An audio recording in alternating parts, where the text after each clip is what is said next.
ओम शांति। 13 जनवरी 2022। बाबा के आज के महावाक्य हैं। बाबा समझाते, मीठे बच्चे, तुम्हें इस कांटों के जंगल को दैवी फूलों का बगीचा बनाना है, नई दुनिया का निर्माण करना है। बाबा सर्विस की याद दिला रहे हैं। हम भी बाबा के साथ साथी सहयोगी हैं इस कलयुग को सतयुग में परिवर्तन करने के लिए। इसलिए बाबा कहते, कांटों के जंगल अर्थात कलयुग को बदल दैवी फूलों का बगीचा बनाना, सतयुग बनाना है। प्रश्न है, तुम बच्चे बाप के साथ कौन सी सेवा करते हो जो कोई भी नहीं करता? बाबा समझाते, सारे विश्व में सूर्यवंशी चंद्रवंशी राजधानी की स्थापना करने की सेवा तुम बच्चे ही बाप के साथ साथ करते हो, जो कोई भी नहीं कर सकता। तुम अभी नई दुनिया का फाउंडेशन लगा रहे हो, तो ज़रूर इस पुरानी दुनिया का विनाश होगा। दैवी फूलों का बगीचा बनाना, कांटों के जंगल को ख़त्म करना, ये बाप का ही काम है। गीत है ओम नमः शिवाय। ओम शांति। जब कोई साधु, संत या विद्वान लोग भाषण करते हैं तो पहले कोई ना कोई नमस्ते करते हैं। कोई शिवाय नमः कहते, कोई कृष्ण नमः कहते, कोई गणेश नमः भी कहते हैं। परंतु नमस्ते तो ऊंचे ते ऊंचे बाप को ही करना चाहिए। बच्चे जानते हैं ऊंचे ते ऊंचा एक भगवान है, उनका नाम शिव है। गाते भी हैं शिवाय नमः। शिव को हमेशा बाबा कहते हैं। शिव बाबा पहले पहले रचना रचते हैं। रचयिता एक है, रचना भी वास्तव में एक है।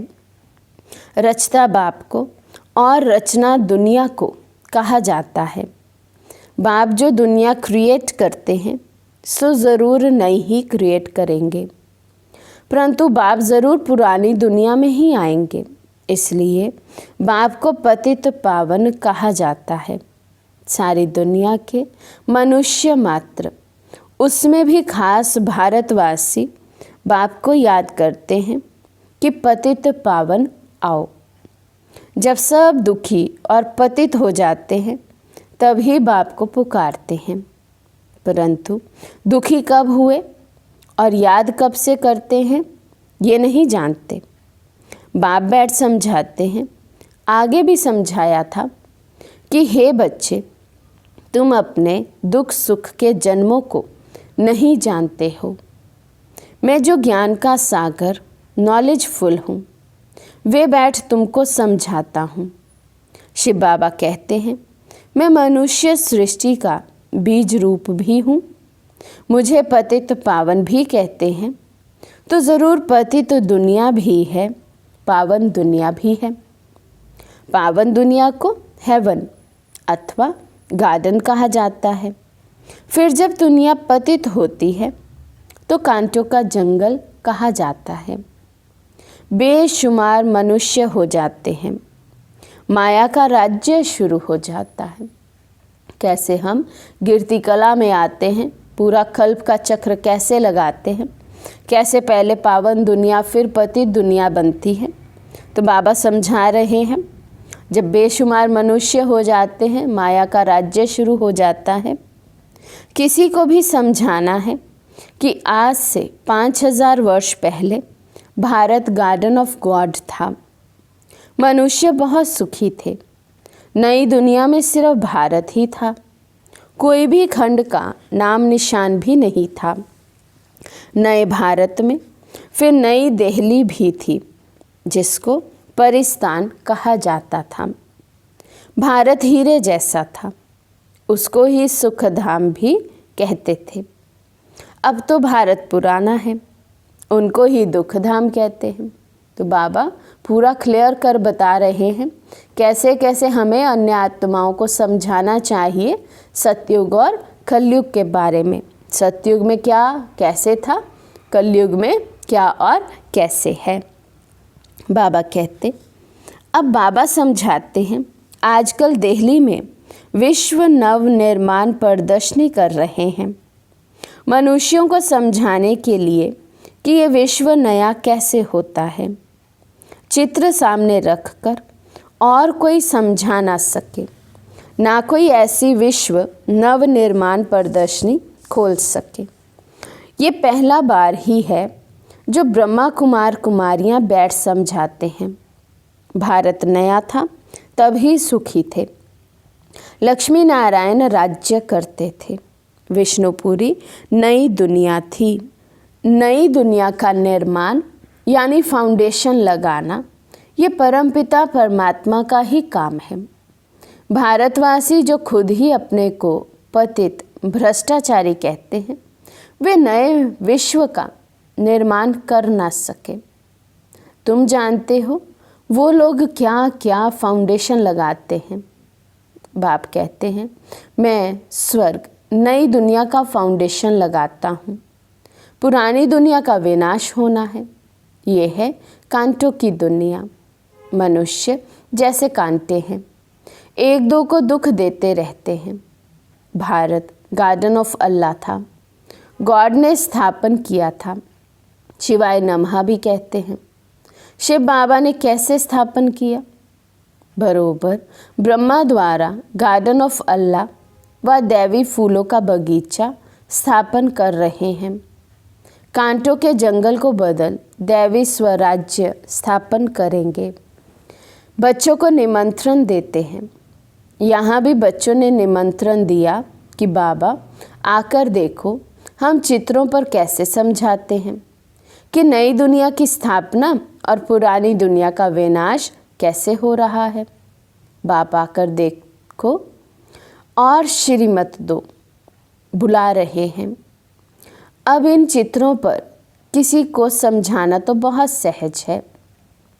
ऊपर में परमपिता परमात्मा का चित्र है। शिवाय नमः सबसे ऊंच है। वे फिर नई दुनिया रचते हैं। नए भारत में इन देवी देवता लक्ष्मी नारायण का ही राज्य था।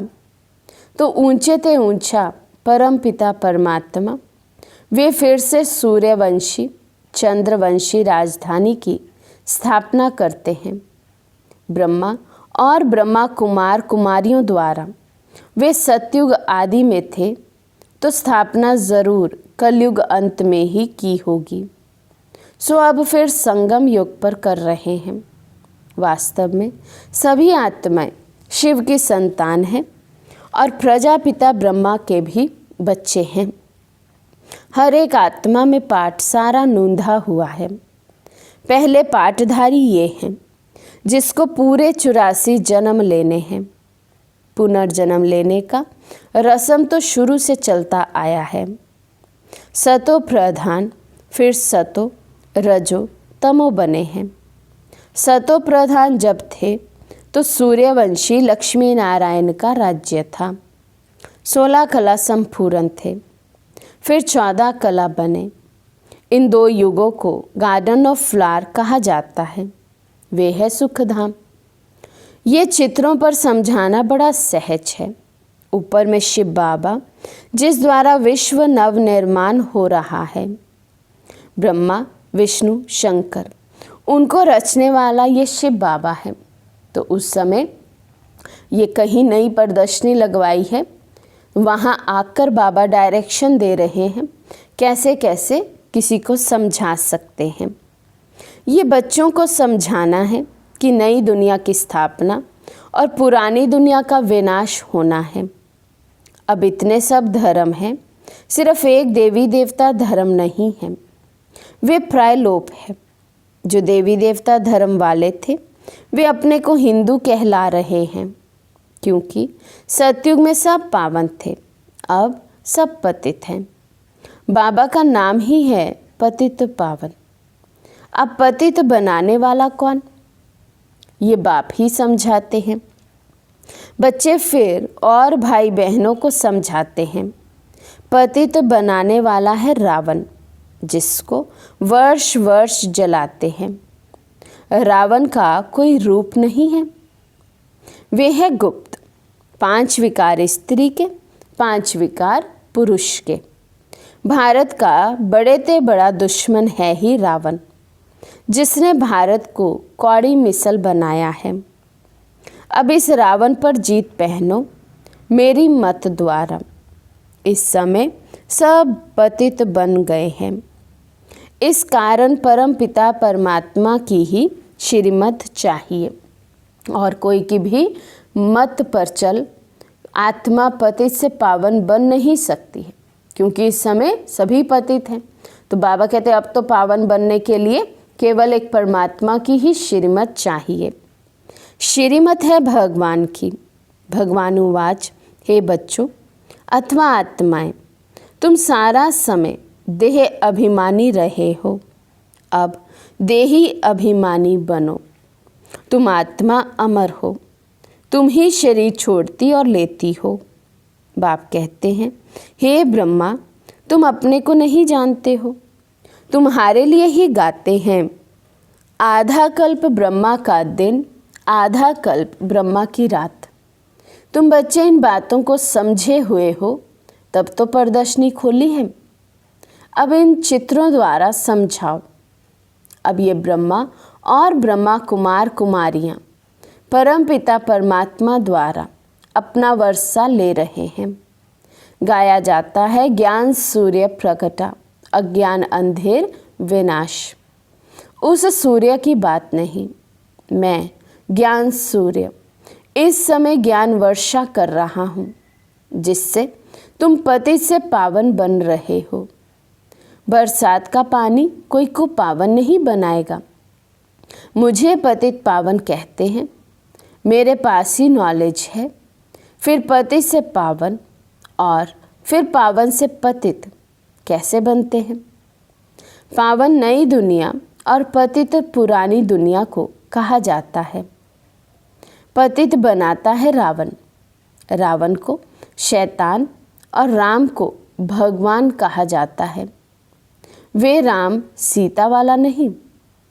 तुम बच्चों को ये स्थापना और विनाश का राज भी समझाना है। इसके लिए ये विश्व नव निर्माण प्रदर्शनी है। कोई भी शास्त्र में ये नहीं है कि परमपिता परमात्मा ब्रह्मा द्वारा सुख धाम की स्थापना करते हैं। रावण फिर दुख धाम बनाते हैं। बाप आकर सुख धाम बनाते हैं। आधा कल्प सुख, आधा कल्प दुख। सतयुग त्रेता दिन, द्वापर कलयुग रात। रात में ठोकरें खाते हैं। भगवान को ढूंढने के लिए धक्का खाते हैं। ये भी ड्रामा में नूंद है। आधा कल्प ज्ञान, आधा कल्प भक्ति है। ज्ञान का सागर अथवा ज्ञान सूर्य परम पिता परमात्मा को ही कहा जाता है। भारत में ही शिव जयंती मनाते हैं। इससे सिद्ध है कि भारत ही शिव की जन्म भूमि है। मुझे आना ही पड़ता पतित दुनिया में, तब तो आकर पतितों को पावन बनाऊं। जो पूज्य लक्ष्मी नारायण थे वे पुजारी बने हैं। आपे ही पूज्य आपे ही पुजारी। वही लक्ष्मी नारायण की आत्मा जिनको 84 जन्म भोगने हैं, तो भिन्न नाम रूप से भोगने हैं। तो ये ब्रह्मा जो स्थापना करते हैं वही फिर पालना करते हैं। बाबा कहते 84 जन्म तो भोगते हैं, लेकिन भिन्न भिन्न नाम और रूप से। तो जो अभी ब्रह्मा हैं भविष्य में जाकर नारायण बनेंगे। नारायण द्वारा पालना होगी। कंबाइंड स्वरूप बोले लक्ष्मी नारायण का तो विष्णु द्वारा पालना। अभी वे आत्मा पतित बनी है, तो फिर उनके ही शरीर में आकर उनका नाम ब्रह्मा रखता हूँ। पहले पहले तो ये बात समझानी है कि परम पिता परमात्मा से तुम्हारा क्या संबंध है। ज़रूर कहेंगे बाप है, वे तो सब आत्माओं का बाप हुआ। शिव बाबा के तुम सब बच्चे हो, इस समय भगत हो। भगवान को सब याद करते हैं। भगत कहते हैं, हे भगवान हमको भक्ति का फल दो, हम दुखी हैं, जीवन मुक्ति दो। साधु लोग भी साधना करते हैं कि हमें मुक्ति, जीवन मुक्ति दो। इस समय सब पुकारते हैं कि आकर पतितों को पावन बनाओ। बाबा डायरेक्शन देते हैं, ऐसे ऐसे समझाओ। हम आत्मा शांति धाम में रहने वाली हैं। अब एक शरीर छोड़ दूसरा ले पाठ ज़रूर बजाना है। वर्णों से भी पास होना होता है। ये ड्रामा अविनाशी बना हुआ है, चक्र फिरता ही रहता है। इसको भी जानना चाहिए कि कैसे फिरता है। तो पहले बाबा का परिचय दो, सतयुग कलयुग बताओ, आधा कल्प ब्रह्मा की रात, आधा कल्प ब्रह्मा का दिन। फिर बाबा कहते कैसे पतित से पावन होते हैं, कैसे पावन से पतित होती हैं आत्माएं, सब राज बताओ। और फिर वर्णों का भी राज स्पष्ट करना है। तो ये ड्रामा अविनाशी बना हुआ है, चक्र फिरता ही रहता है। इसको भी जानना चाहिए कि कैसे फिरता है। पतित पावन एक, रचता एक, दुनिया भी एक। पूछते हैं पावन से पतित कैसे बने। रावण की आसुरी मत पर चलने से 5 विकार आ जाते हैं। 5 विकारों को ही रावण मत कहा जाता है, इसलिए रावण को जलाते हैं, परंतु रावण जलता ही नहीं। अब बाप कहते हैं बच्चे, तुमको इस रावण पर जीत पानी है। जो जीतेंगे वही राम राज्य के मालिक बनेंगे। ये है अंतिम जन्म, अर्थात सृष्टि का अंत है। सृष्टि का आदि भी बाप करते हैं, अंत का विनाश भी बाप करते हैं। बाप कहते हैं मैं नई दुनिया का फाउंडेशन भी लगाता हूँ और पुरानी दुनिया का विनाश भी कराता हूँ। गाया हुआ है ब्रह्मा द्वारा स्थापना। अब ब्रह्मा अकेला तो नहीं होगा, ब्रह्मा कुमार कुमारियाँ द्वारा भारत को गार्डन ऑफ देवी फ्लावर बनाता हूँ। ये तो है कांटों का जंगल, इनको अब आग लगनी है। तुम अब जागे हो, मनुष्य तो सोए हुए हैं। यहाँ तो दुख अशांति है। बच्चों को हमेशा अपने स्वीट होम शांति धाम को याद करना है, तो स्वीट बादशाही वर्षे में मिलेगी। इस रावण राज्य को भूलते जाओ। भारत जो परिस्तान था सो अब कब्रिस्तान बना है, फिर परिस्तान बनेगा। ये चक्र है। विश्व नई तैयार हो जाएगी तो पुरानी को ज़रूर आग लगेगी। अब तुमको नई दुनिया के लिए तैयार होना है। फिर वहाँ चलकर हीरे जवाहरों के महल बनाएंगे। अब तो झोंपड़ियाँ हैं। कल्प कल्प पतित दुनिया सो पावन बनती है, पावन सो पतित बनती है। पतित धीरे धीरे बनते हैं। मकान नया जल्दी बनता है, पुराना होने में टाइम लगता है। ज्ञान से तुम नए विश्व के मालिक बन जाएंगे। अब तुम 16 कला बनते हो, फिर 14 कला, फिर धीरे धीरे कला कमती होती जाती है। अब कलयुग में है 9 कला। भारत पावन था, अब पतित बना है। ये खेल भारत पर ही है, रावण से हारे हार है। अब तुम श्रीमत पर जीत पाते हो। अच्छा, मीठे मीठे सिके लदे बच्चों प्रति माता पिता बाप दादा का याद प्यार और गुड मॉर्निंग। रूहानी बाप की रूहानी बच्चों को नमस्ते। हम रूहानी बच्चों की रूहानी बाप दादा को दिल व जान सिक व प्रेम से नमस्ते नमस्ते नमस्ते जी। धारणा के लिए मुख्य सार। फर्स्ट पॉइंट, श्रीमत पर भारत को पावन बनाने की सेवा करनी है। रावण की मत को छोड़ एक बाप की श्रीमत पर चलना है। सेकंड पॉइंट, इस दुख धाम को भूल अपने स्वीट होम शांति धाम को याद करना है। स्वयं को नई दुनिया में चलने के लिए तैयार करना है। आज का वरदान है, अपने श्रेष्ठ कर्म रूपी दर्पण द्वारा ब्रह्मा बाप के कर्म दिखलाने वाले बाप समान भव। अपने श्रेष्ठ कर्म रूपी दर्पण द्वारा ब्रह्मा बाप के कर्म दिखलाने वाले बाप समान भव। एक एक ब्राह्मण आत्मा, श्रेष्ठ आत्मा, हर कर्म में ब्रह्मा बाप के कर्म का दर्पण हो। ब्रह्मा बाप के कर्म आपके कर्म के दर्पण में दिखाई दे। जो बच्चे इतना टेंशन रखकर हर कर्म करते हैं, उनका बोलना, चलना, उठना, बैठना सब ब्रह्मा बाप के समान होगा।